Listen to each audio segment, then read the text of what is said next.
manifestação de pecados sutis. Faltam só algumas semanas para a gente terminar. Hoje nós vamos ver 4 pecados que são muito comuns em nós, aceitáveis, porque nós praticamos sem perceber.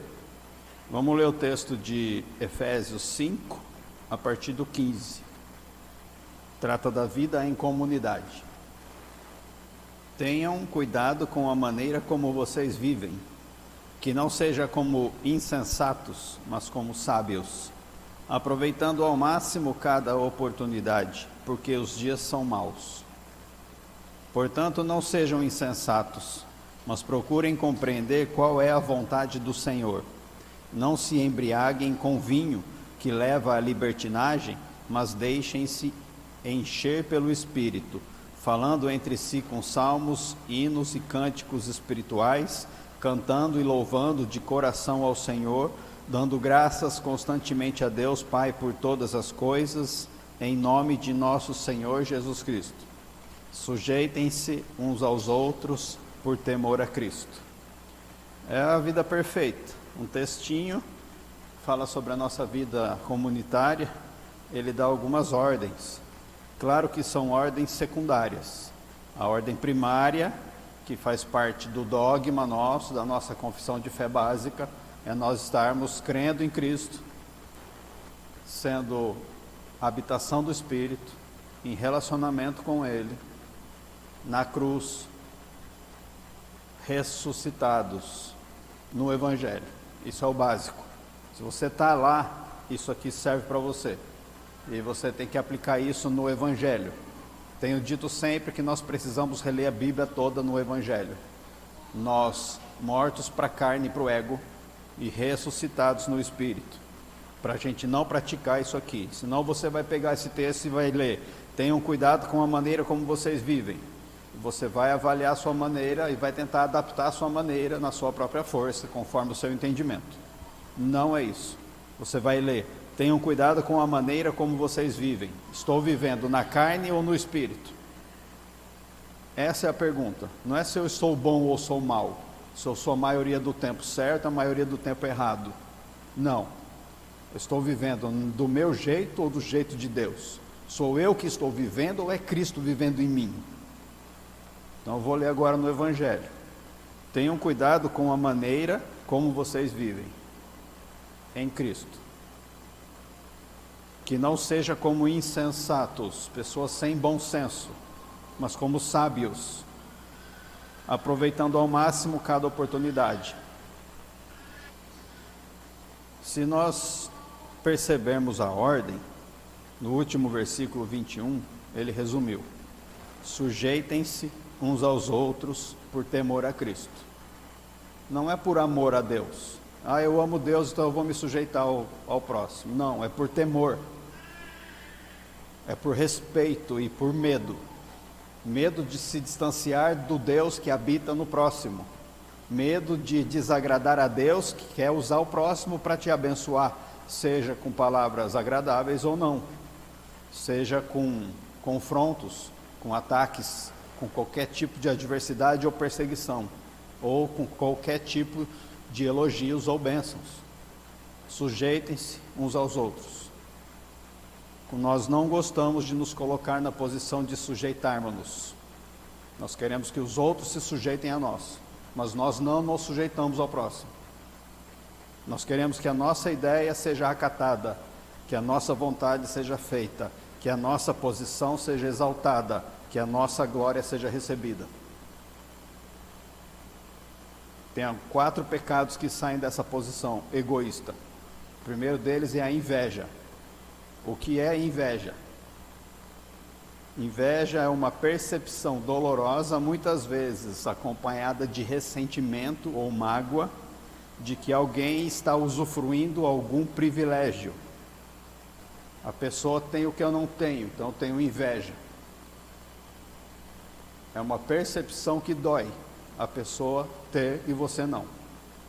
E aí nós criamos a inveja no nosso coração pecaminoso.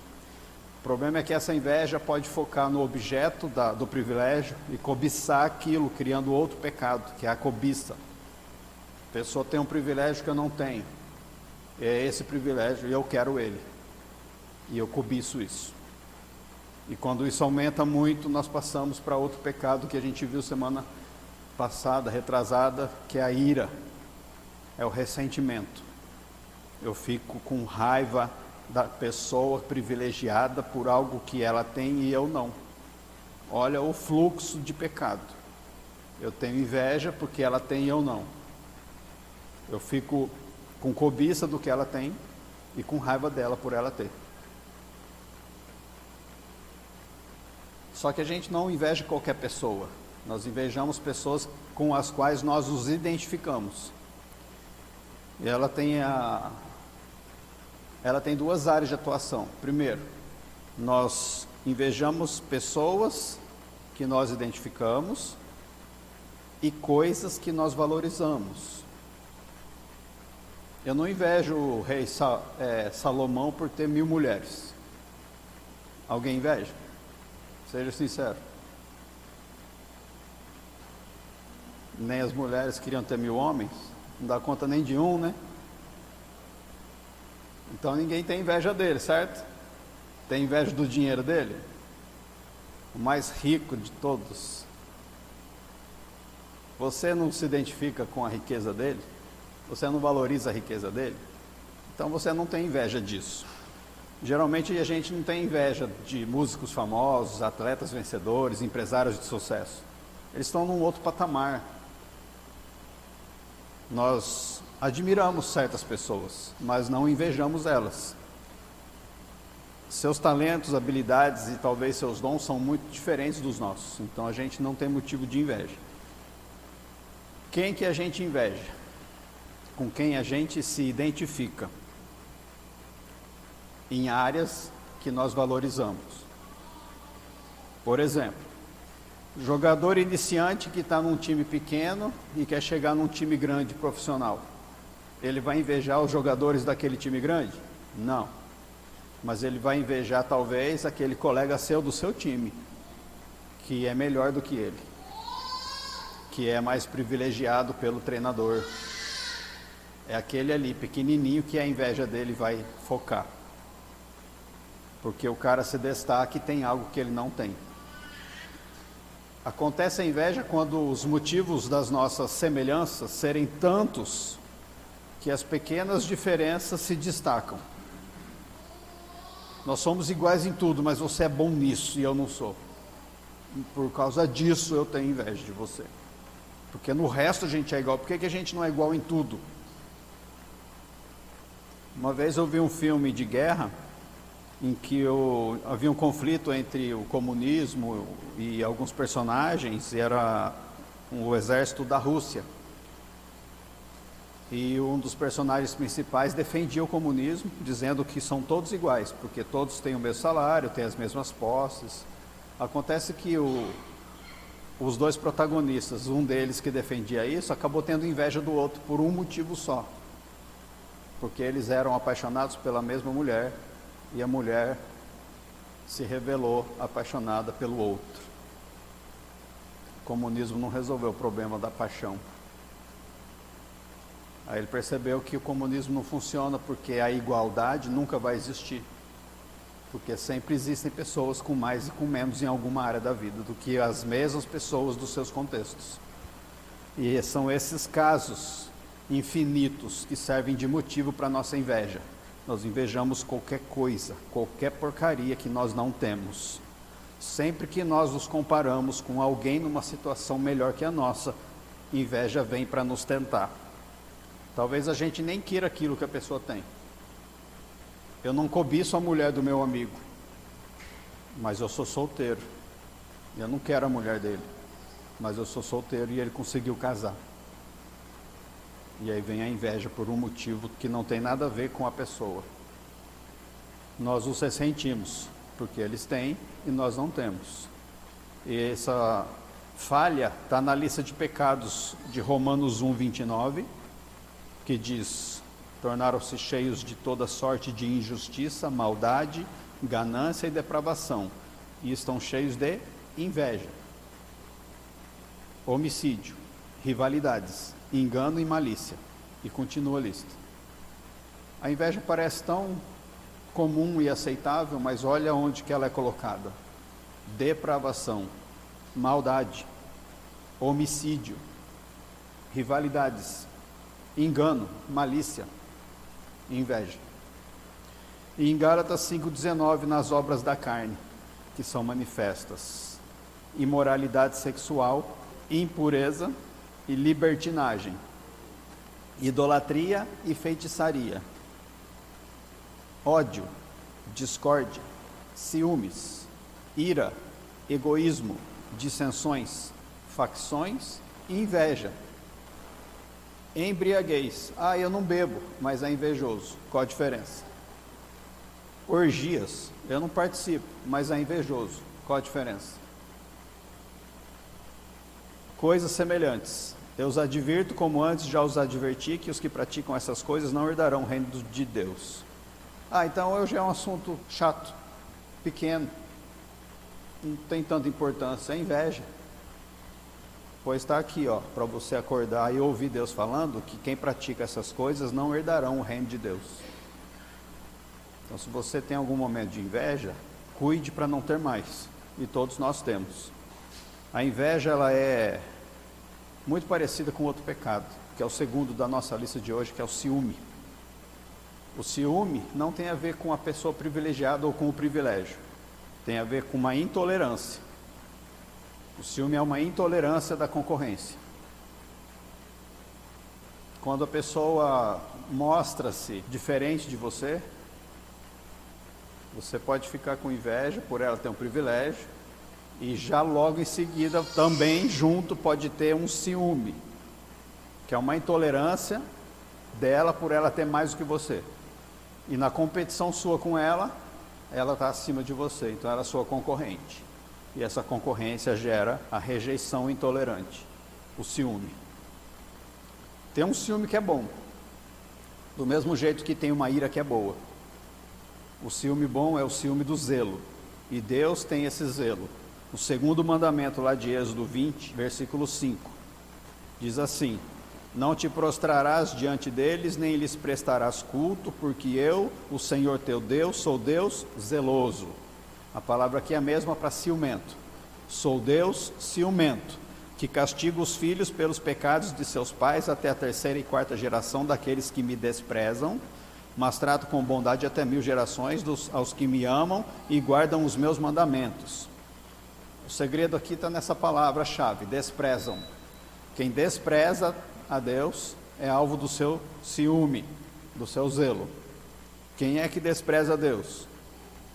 É quem não quer ter relacionamento com Ele. O pecado do ciúme acontece não quando você quer proteger alguém de uma quebra de relacionamento. Esse é o ciúme legítimo. Se alguém quer roubar o seu cônjuge, você pode ficar enciumado. Só toma cuidado com o pecado da carne, colocando você no meio. Não foca no que o marido é seu. O marido é seu. Foque que o seu relacionamento pode estar sendo comprometido, roubado, e isso não é justo. Nesse sentido, o seu ciúme é legítimo. Você defende o seu relacionamento, sem colocar o seu ego no meio. Quando nós colocamos o ego no meio, nós pecamos com ciúme pecaminoso. É quando nós acreditamos que alguém pode se tornar igual ou superior a nós. A pessoa pode ser igual a você, pode ter ciúme. A pessoa pode ser maior que você, pode ter ciúme. Isso aconteceu em 3 histórias da Bíblia. Primeiro, Atos 5:14. Vamos abrir lá. Atos 5:14. Em número cada vez maior, homens e mulheres criam no Senhor e lhes eram acrescentados, de modo que o povo também levava os doentes às ruas e os colocava em camas e macas, para que pelo menos a sombra de Pedro se projetasse sobre alguns enquanto ele passava. Olha o poder do Espírito. Afluíam também multidões das cidades próximas a Jerusalém, trazendo seus doentes e os que eram atormentados por espíritos imundos, e todos eram curados. Então, o sumo sacerdote e todos os seus companheiros, membros do partido dos saduceus, ficaram cheios de inveja. Aqui também serve a palavra ciúmes, porque é muito parecido. Eles viram o privilégio de Pedro e os discípulos, que eram agora apóstolos, terem poder e terem a multidão indo atrás deles. Eles ficaram com inveja disso e começaram a perseguir intolerantemente por causa do ciúme que foi gerado na sequência. Outro caso um pouco para frente, em Atos 13, 44. No sábado seguinte, quase toda a cidade se reuniu para ouvir a palavra do Senhor. Quando os judeus viram a multidão, ficaram cheios de inveja e, blasfemando, contradiziam o que Paulo estava dizendo. Mesmo caso, a inveja traz o ciúme junto. Terceiro caso no Antigo Testamento, na história de Saul com Davi, 1 Samuel 18, 6. Quando os soldados voltavam para casa depois de Davi ter matado o filisteu, o Golias, as mulheres saíram de todas as cidades de Israel ao encontro do rei Saul com cânticos e danças, com tamborins, com músicas alegres e instrumentos de 3 cordas. Enquanto dançavam, as mulheres cantavam: Saul matou milhares e Davi dezenas de milhares. Saul matou milhares e Davi dezenas de milhares.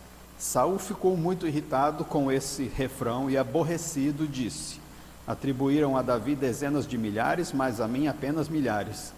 O que mais lhe falta senão o reino? Daí em diante, Saul olhava com inveja para Davi. Saul foi abençoado, ele era rei, ele não era ninguém. Deus deu para ele o reino de Israel. Apareceu alguém melhor, apareceu a inveja junto. Criou-se o ciúme. O que você tem que você recebeu de Deus, que alguém apareceu depois melhor que você, e você percebeu e não gostou. É uma bênção sua que ninguém pode pôr na mão porque é sua. Isso acontece quando tem um vendedor, por exemplo, que ele vende bem, recebe prêmios, e daqui a pouco aparece outro vendedor melhor e o prêmio não vai mais para ele. Perdeu a boquinha. Ou o jogador de futebol que recebe o prêmio de melhor do mundo por 2, 3, 4 anos e aparece outro depois melhor do que ele. Aparece o risco da inveja e dos ciúmes. Como é que nós lidamos com isso? Primeira coisa, que é a primeira solução que a gente tem na fé para resolver qualquer tipo de pecado: a sujeição à soberania de Deus. Deus sabe de tudo e nosso texto diz em Efésios 5:20, dando graças constantemente a Deus, Pai, por todas as coisas. Pessoa melhor que você, dê graças. Você é pior que a pessoa, dê graças. Você foi melhor enquanto ela não apareceu, dê graças. Sujeite-se à vontade de Deus, sujeitando-se ao próximo.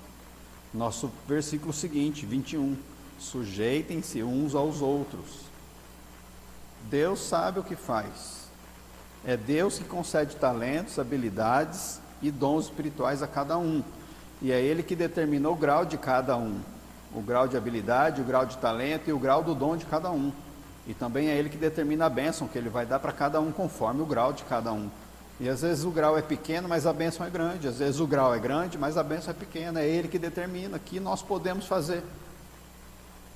É Ele que determina o tempo de cada coisa, e é um tempo pré-determinado debaixo do sol. Tempo de plantar e tempo de colher. Tem para pessoas que não colhem. Você é capaz de viver com essa crença na soberania de Deus, independente do resultado? A promessa bíblica está lá, mas talvez ela não vai se cumprir nesse mundo, na sua vida. Pode ser que se cumpra na sua geração posterior. Está bom para você assim? Ou você quer para você? Todas as 8.000 promessas são para você? E você quer receber todas elas? Não vai receber. Nem Jesus recebeu. Mas ele tinha vida com Deus, vivia pela fé, nada o abalou, ficou na rocha, que a propósito era ele mesmo. É Deus quem sabe o que dá para cada um, o que a gente colhe no tempo certo. 1 Samuel 2,7, o Senhor é quem dá pobreza e riqueza, ele humilha e exalta. Salmo 75, 7. É Deus quem julga, humilha a um, a outro, exalta. Quando você tem ciúme ou inveja de alguém, você está tirando Deus do meio e está acusando ele de ser injusto. Você não aceita a vontade dele. Quem é você para julgar o próximo? Como dizem, né? Estão vendo o que eu estou desfrutando, mas não viram os tombos que eu levei para chegar aqui, né? Só a pessoa sabe o que ela passou. Só a pessoa sabe se foi de forma justa ou injusta. Só Deus sabe se ela vai ser punida ou recompensada pelo que ela tem. Se ela recebeu de Deus ou se ela roubou. Só Deus julga. E nosso último sermão foi sobre o pecado de julgar o próximo nesse sentido. A primeira solução para ciúme e para inveja: sujeite-se à soberania de Deus. Segunda solução: lembre-se que nós somos um só em Cristo, como um corpo. Efésios 5,19, nosso texto. Por que ele fala? Falando entre si com salmos, hinos e cânticos espirituais, cantando e louvando de coração ao Senhor. Onde é que está a inveja aqui? Onde é que está o ciúme aqui? Falando entre si, de forma divina. Como é que você vai falar se você tiver inveja ou ciúme? Creia em Romanos 12, 4 e 5. Assim como cada um de nós tem um corpo com muitos membros, e esses membros não exercem todos a mesma função, assim também em Cristo nós, que somos muitos, formamos um corpo, e cada membro está ligado a todos os outros.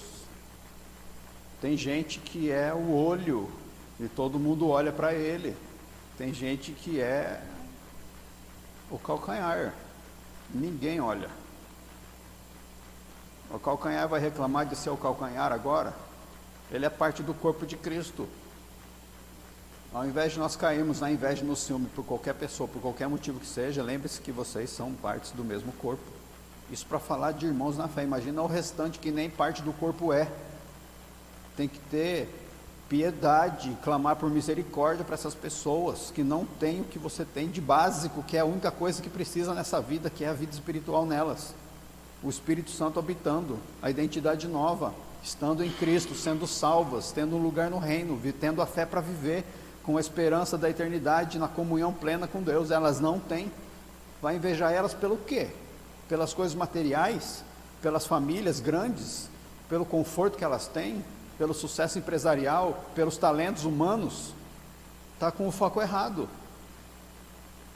O que vocês têm como partes do corpo de Cristo, elas nem sonham e nunca terão acesso se não se converterem.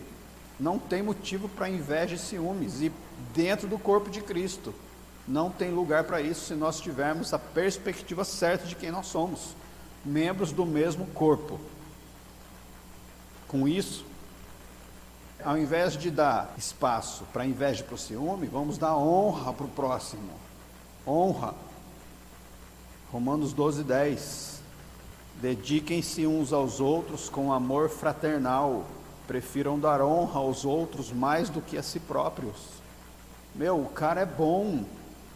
A pessoa é boa. Ela está vindo aqui para talvez assumir o meu lugar. Se o senhor mandou, quem sou eu?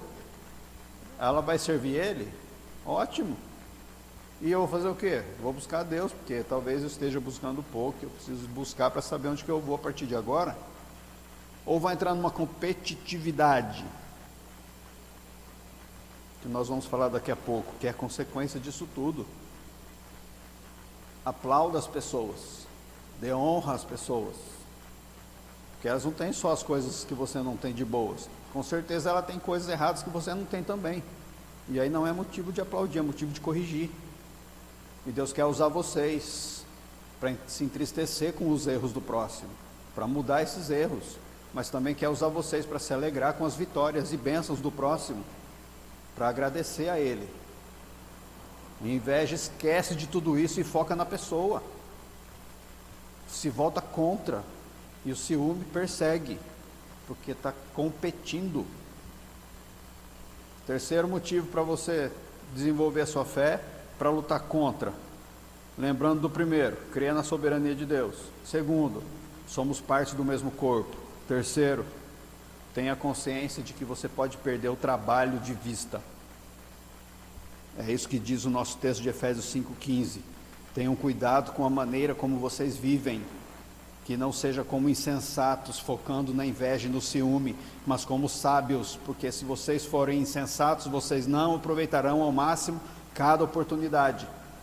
Então, aproveitem ao máximo cada oportunidade, como sensatos, sábios.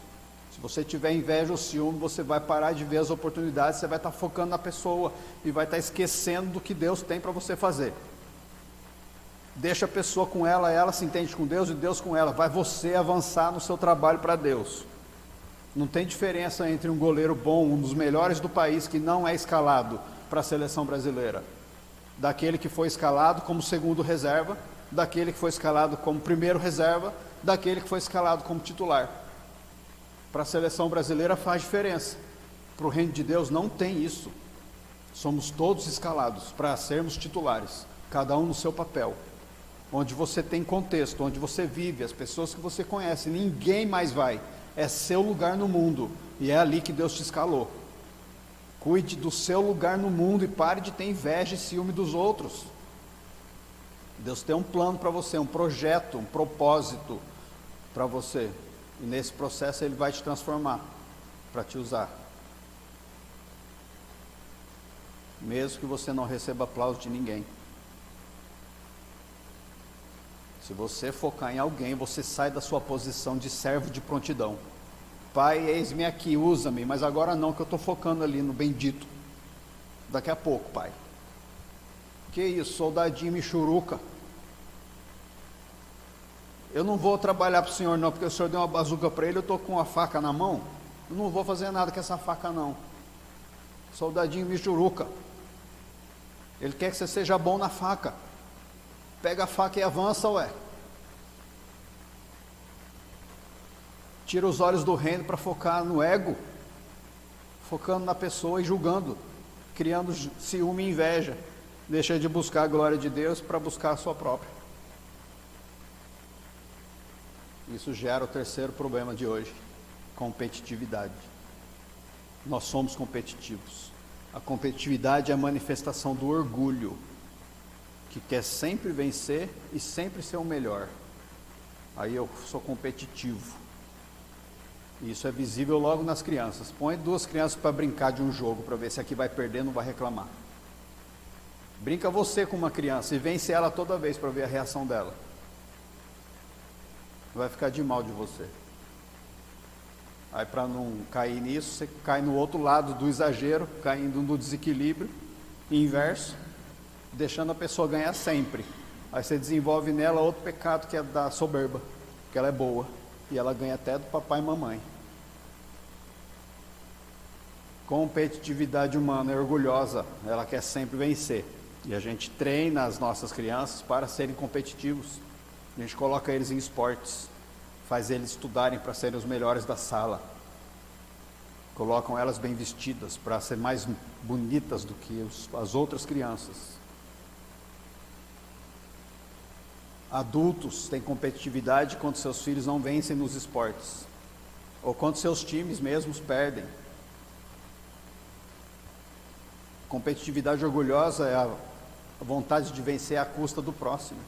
Para eu vencer, o outro tem que perder. No reino de Deus não é assim. Isso não é bíblico, não faz parte das virtudes de Cristo. Existe uma competitividade saudável, mas não é essa. Essa competitividade não reflete o amor ao próximo como a si mesmo. Fala, eu vou passar por cima de você e eu vou vencer. Isso pode ser aplicado em todas as áreas da vida, inclusive no esporte.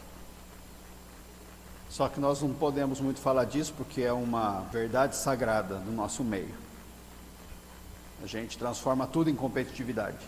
Eu quero o carro que o meu primo da minha idade tem, que é melhor que o meu. Então eu vou trabalhar, juntar, ganhar dinheiro, comprar um carro melhor que o dele. A gente ensina os nossos filhos o tempo todo, pelo exemplo de competitividade. Nós mostramos competitividade. Por quê? Por causa do ego, que olha para o próximo e fica com inveja e ciúmes. Sabe qual que é a ênfase bíblica? É em fazer o melhor. Você faz o seu melhor? Olha lá 2 Timóteo 2,15. Procure apresentar-se a Deus aprovado, como obreiro que não tem do que se envergonhar, que maneja corretamente a palavra da verdade. Isso aí humilha todos nós. Ninguém aqui se considera obreiro aprovado. Ou você se considera? Maneja bem a palavra da verdade? Ninguém. E a palavra da verdade, não é qualquer palavra enganosa, falsa, meia-verdade. É a palavra verdade. O Evangelho verdadeiro. E olha Jeremias 48:10. Maldito o que faz com negligência o trabalho do Senhor, que empurra com a barriga, que leva nas coxas, que faz o que dá. E olha Colossenses 3:23. Tudo o que fizerem, façam de todo o coração. Não está falando só da obra do Senhor, falando de tudo. Como para o Senhor e não para os homens, sabendo que receberão do Senhor a recompensa da herança. É a Cristo, o Senhor, que vocês estão servindo.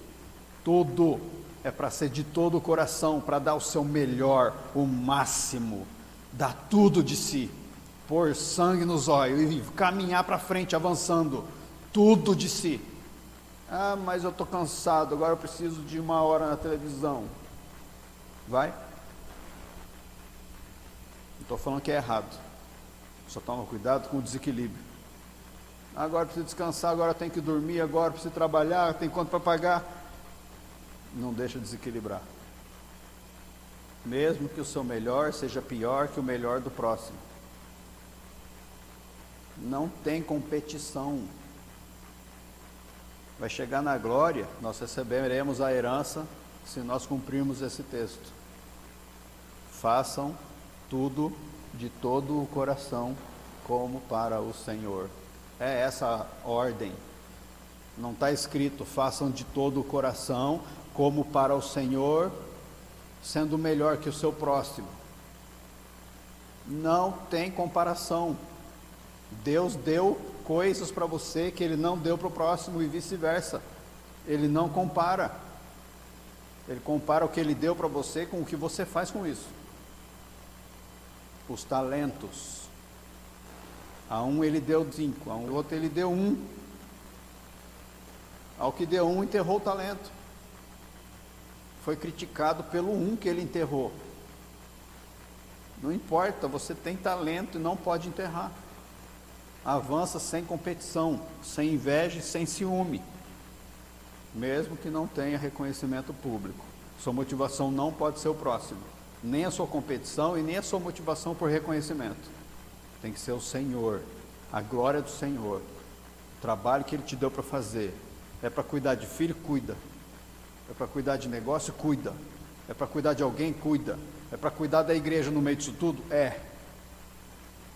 Dá o seu melhor. Vai aparecer adversário de todo lado, de todo tipo. Demônios, pessoas, adversidades, até desastres naturais para atrapalhar você de fazer o seu melhor. Passa por cima de tudo. Jesus expulsou o demônio, curou o enfermo, andou sobre o mar. Ele não parou a obra dele. Você tem a fé dele? Ou qualquer empecilho, qualquer inseto que bate no seu para-brisa, faz você parar o carro para limpar, ou te freia. Continua atropelando tudo na fé. Avança, avança, avança, sem competitividade, sem ciúme, sem inveja, na fé. Avança, usa o nome de Jesus que Ele te deu autoridade para usar. Está em pecado? Sai do pecado, senão não tem autoridade. É isso que a gente está falando o tempo todo. Está com inveja? Não vai conseguir abrir o mar, porque está focando na pessoa e não na obra. Deus vai te dar o poder de abrir o mar para fazer a obra. Vocês acham que os discípulos, depois que entraram no mar, numa outra oportunidade, teve tempestade, eles conseguiram acalmar o mar? A Bíblia não fala. Talvez não. Só se eles estivessem fazendo a obra, porque naquela viagem Jesus deu a ordem, a obra era, vamos para o outro lado. Apareceu a adversidade, mas a ordem é maior do que a adversidade. E Jesus mandou o mar se acalmar para que a obra fosse concluída. Então, se você se mete em coisas que Deus não manda, não tenta abrir o mar, porque Ele não vai abrir, é você que quis estar lá. Mas se você está obedecendo a Deus em tudo, sem pecado, intencional, porque pecado a gente comete, mas não intencional, você vai obedecer Ele, e no meio da obediência Ele te dá autoridade para abrir o mar, e o mar se abre. A obra dele tem que ser feita, e se você não abrir o mar, Ele vai arrumar alguém que abra. Tem que desenvolver essa consciência e abandonar esse estilo de vida que a gente tem, medíocre, aceitando um monte de coisa que não é de Deus, entrando num monte de coisa que Deus não mandou e reclamando que a gente não tem poder. Está na hora de entrar na vida espiritual, sem pecado intencional. Por isso que a gente analisa um por um. Você tem inveja? Você tem ciúme? Você é competitivo? Ah, mas Paulo fala da competitividade no estádio. Fala, 1 Coríntios 9, 24. Vocês não sabem que dentre todos os que correm no estádio apenas um ganha o prêmio? Corram de tal modo que alcancem o prêmio. Ele não está dando ênfase à corrida competitiva. Ele está dando ênfase ao prêmio e à vida que é vivida para conquistá-lo. Corram de tal modo que ganhem o prêmio. Porque na pista um só ganha. No reino de Deus todos que correm desse modo ganham. Mas tem que correr desse modo. Santo. Fazendo a obra. Corram como os maratonistas correm. E eles correm para obter o prêmio. Corra como eles correm. Não é um trote. Uma caminhada. Corram. Competitividade assim não é pecado. É para você aprender a dar o seu melhor para Deus, para você desenvolver o seu esforço máximo e passar dos seus limites para Deus, limites de fé. Aí você vai terminar a corrida e vai falar como Paulo. Paulo fez qual a pergunta? Venci? Não. Paulo falou, completei a corrida, fiz o meu melhor. Venci? Venceu quem? Não, fiz o meu melhor. Terminei a corrida, fiz o meu melhor. É isso que Deus quer. Faça o seu melhor. Você vai prestar conta para Ele. Olha o avanço do pecado.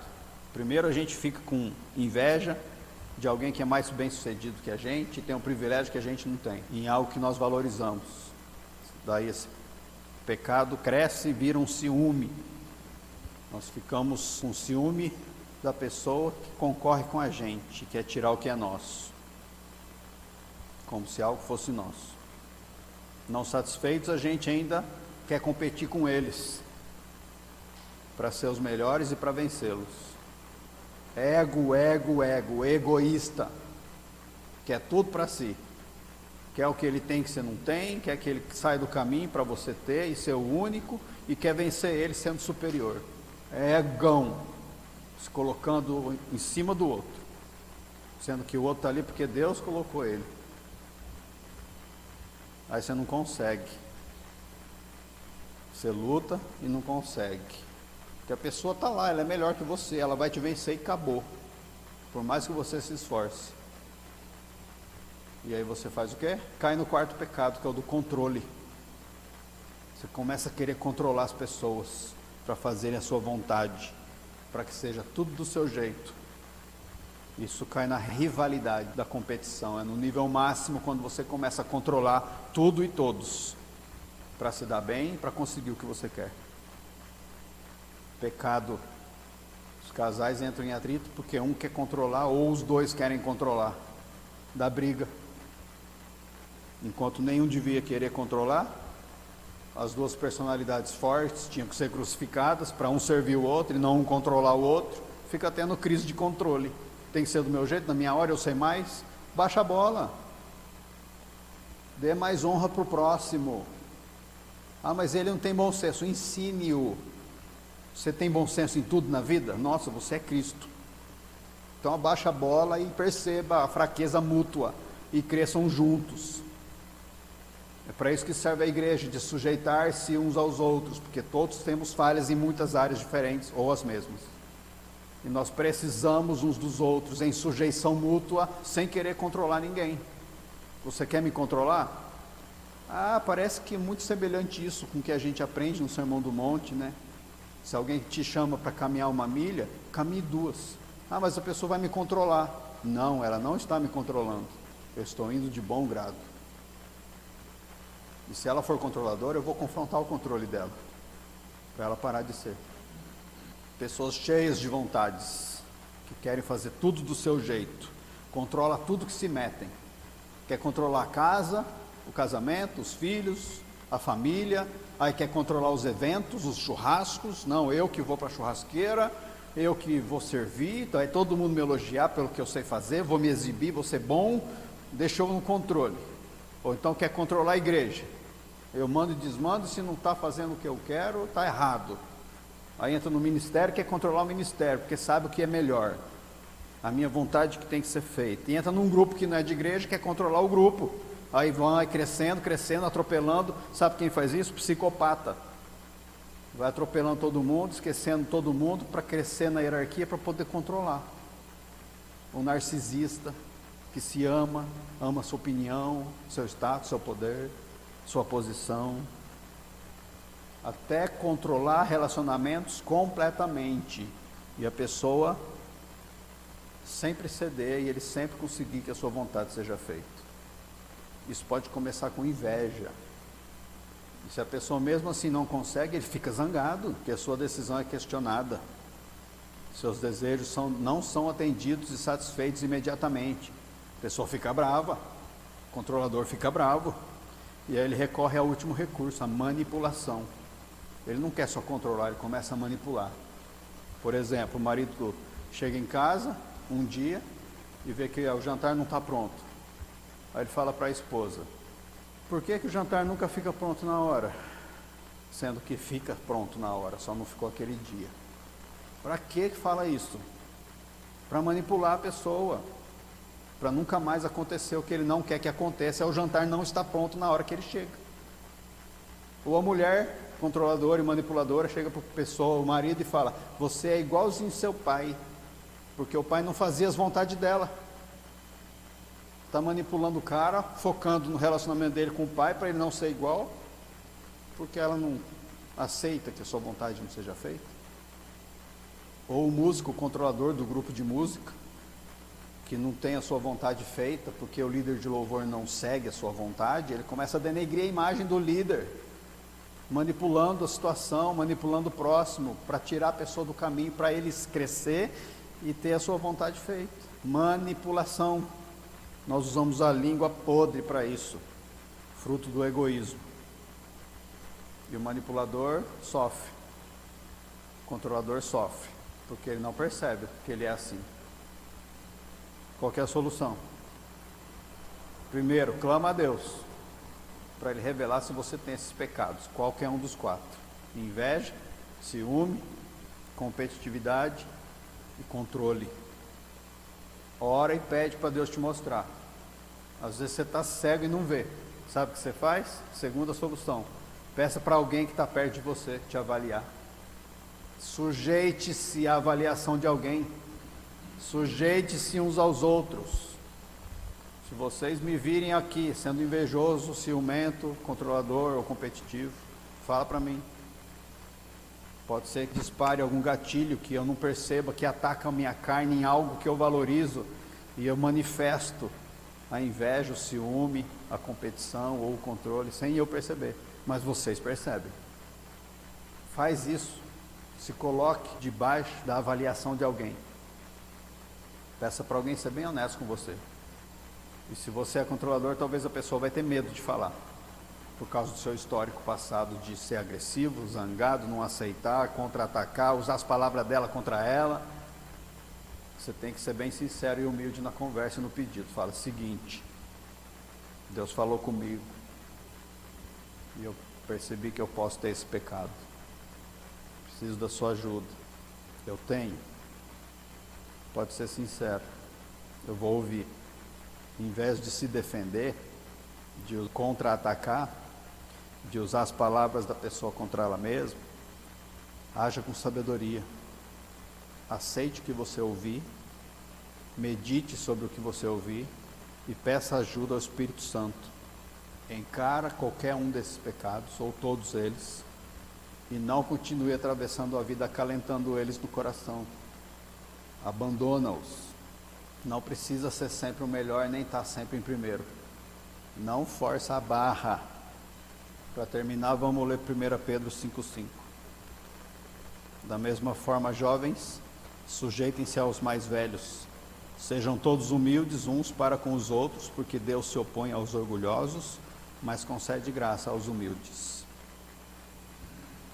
Lembrando que o nosso texto fala para a gente não se embriagar, mas deixar-se encher pelo Espírito Santo, para que isso possa ser cumprido, porque sem o enchimento do Espírito Santo, você não consegue deixar de ser orgulhoso. Amém? Até agora eu não ouvi nenhum testemunho dos outros pecados. Ou vocês estão perfeitos, ou vocês estão escondendo de mim. Não dá para esconder de Deus não, tá? Eu quero conversa assim íntima, para a gente conversar, a gente se abrir. Eu falar os meus podres e vocês falar os seus podres. Aí a gente ora uns pelos outros. É assim que Deus põe o sujeitar-se. É fácil me sujeitar a você para pagar uma conta de luz sua, ou para ir na sua casa e limpar a sua casa. Isso é fácil.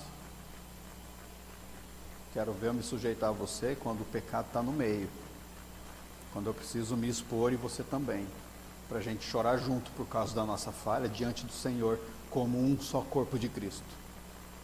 É isso que Ele quer. Ele quer pureza, e a pureza acontece pela lavagem do Espírito, e o Espírito só entra quando existe luz, porque a luz expõe as trevas. Então a gente precisa entrar na luz para ser purificado. Dói. Se você tem meditado no que a gente tem conversado, em cada área dessa, já foram mais de 10 pecados. Vamos conversar sobre isso, sério. Vamos ser um povo cheio de poder, para a gente conseguir abrir o mar. Não esconde não. Tá bom? Vamos orar? Ficar de pé?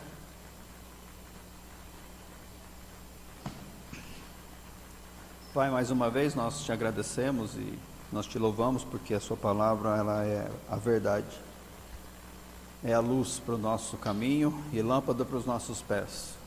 E até hoje, nesses assuntos que nós tratamos, nós temos andado em trevas, mas hoje a sua palavra trouxe luz.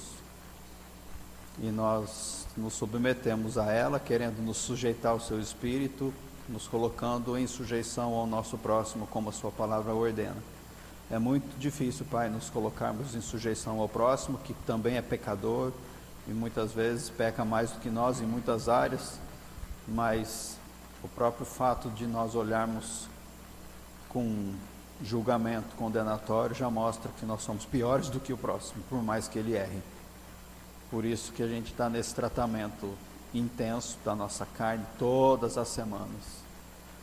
E nós reconhecemos hoje, Pai, que nós muitas vezes deixamos o nosso coração criar inveja, ciúme, competitividade e controle, podendo chegar até na manipulação. Quantas vezes? Sutilmente. Só o Senhor sabe quando a gente faz essas coisas. E a gente nunca se envergonha por elas. Nós pensamos que é por não ter confronto, por não ter exposição, por não sermos pegos em flagrante, estamos livres do pecado e do erro e não receberemos o julgamento da sua justa ira. Mas não é isso que vai acontecer, Senhor, porque dos seus olhos nada é escondido. O Senhor conhece as nossas motivações e as intenções do coração. Nós nos colocamos agora diante dessa luz brilhante da Tua Palavra e do Teu Espírito, para que o Senhor possa nos constranger como igreja e levar-nos a um relacionamento não só de ensinamento doutrinário, mas de vida na luz, de comunhão plena no choro da lágrima do choro da bem-aventurança, que chora pelo pecado nosso e do próximo e do mundo. E isso só acontece, Senhor, quando a gente é exposto. E tem que ser, Senhor, porque nós somos expostos para a nossa vergonha, para a gente diminuir, para Tu crescer e ser glorificado. e quando nós somos fracos, o Senhor é forte. Que o Senhor capacite no Senhor até essa ousadia da obediência, da exposição e sujeição ao próximo. Hoje, e que o diabo não tenha mais espaço aberto para nos tentar, em nome de Jesus. Que a nossa carne seja crucificada agora, para nós não cairmos mais nesses pecados, em nome de Jesus. E que seu Espírito tenha muita abertura para derramar muito poder, para a gente viver de uma vida digna do Senhor, em nome de Jesus. Amém?